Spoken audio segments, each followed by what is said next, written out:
Hi, guys. This is Christine from Dogs for Life Training and Wellness.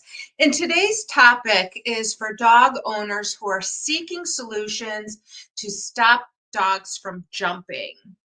And so, obviously, dogs jump at all stages of life, whether they be a puppy or whether they be an adolescent or an adult, whether it be on a family member or guests. They all kind of basically can apply to any situation. So you have plans to have, I don't know, your kids party and the adults are going to be there, or you're going to have a holiday where you're having your guests come over or just a friend. And you know this is going to happen in the afternoon and it's morning, and you're already feeling anxious about it because you know as soon as that doorbell rings, your dog is going to be charging towards the door and jumping on it while you grab their collar and you're trying to pull them away from the door. At the same time, you're trying to open the door to allow your guests to come in, and your dog just keeps pulling and they break free from your hold and they start jumping on your guest. And your guest, who so graciously says, "It's okay. I have dogs. It's all right." And they try to pet the dog who keeps jumping up, and you're pulling your dog back and you're yelling at them. And in your guest's head, you know secretly they're thinking to themselves, when are they going to get this dog trained?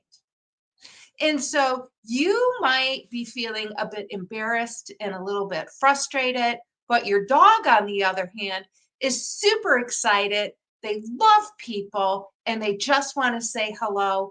And so they jump on people to get their attention. What this leads to is what we call a miscommunication mishap. And a miscommunication mishap is when we're trying to relay information to our dog, yet our dog is doing something completely different. There is a disconnect somewhere between what you're asking and what the dog is doing. But maybe you're not aware that there are three things that need to happen here. The first is you need to have knowledge and understanding. In other words, there can be some inconsistencies with words in your family.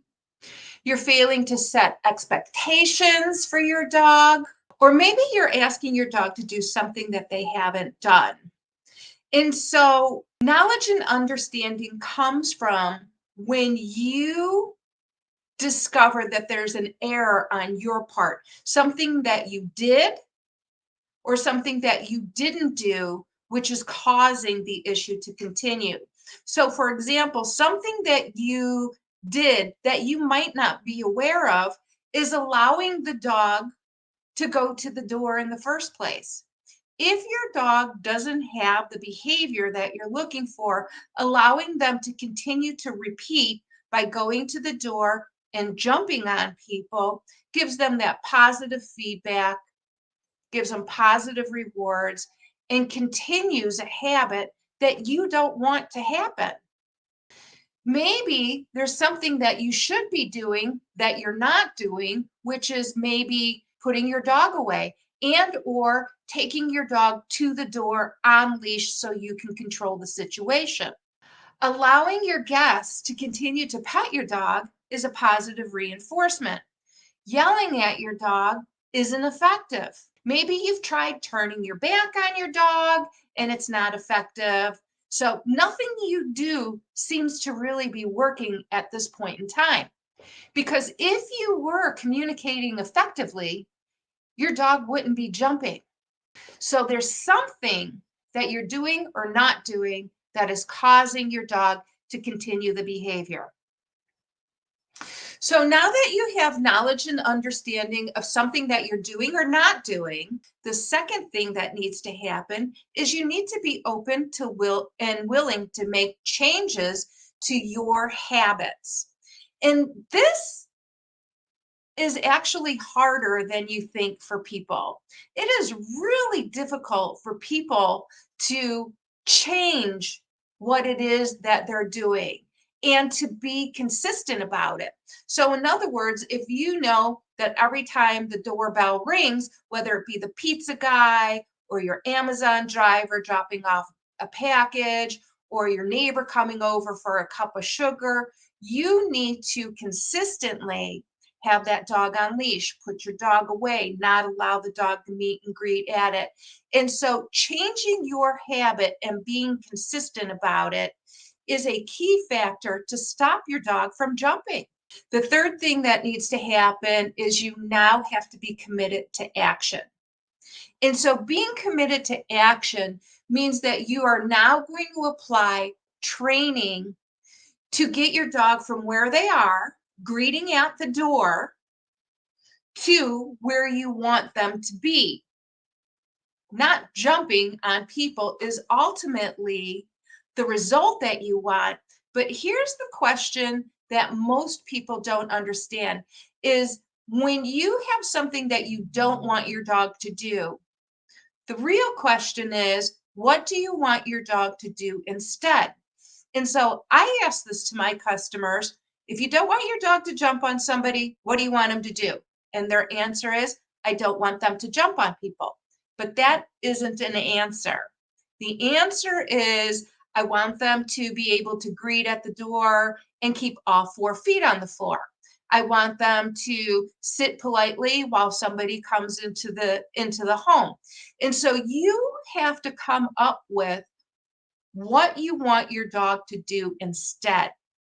So you have the knowledge and understanding about the mistakes that you're making and why your dog is doing or what it is that you're doing or not doing that's causing it.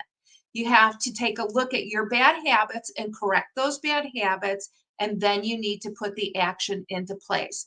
So again, once you have the solution that you want, you now need to take these actionable steps. And actionable steps needs to be broken down into little bits and pieces that you can train. And you can't just train your dog from jumping on people to not jumping on people. There's got to be all of these actionable steps that you need to take. So the first thing that you might have to do is teach your dog to go to the door and sit. Then they need to go to the door and sit and stay while you open a door. Then they need to go to the door, sit and stay while you open the door, open your screen door and ring the doorbell. Then you need to have your dog go to the door, sit and stay, open the door, ring the doorbell, and pretend like there's a person there. And so these are actionable steps that you need to take to get from where you are, a dog jumping on people, to where you want to be, a dog sitting politely at the door waiting. And so you're going to continue those actionable steps until your dog is fully trained, and then you can introduce them. And so the reality is, once you have all of those pieces into place, you no longer have a miscommunication mishap. You can stop feeling frustrated. You can stop feeling anxious. You can stop feeling embarrassed. Instead, you're going to feel very excited that you can actually have people come over and your dog isn't going to be jumping on them.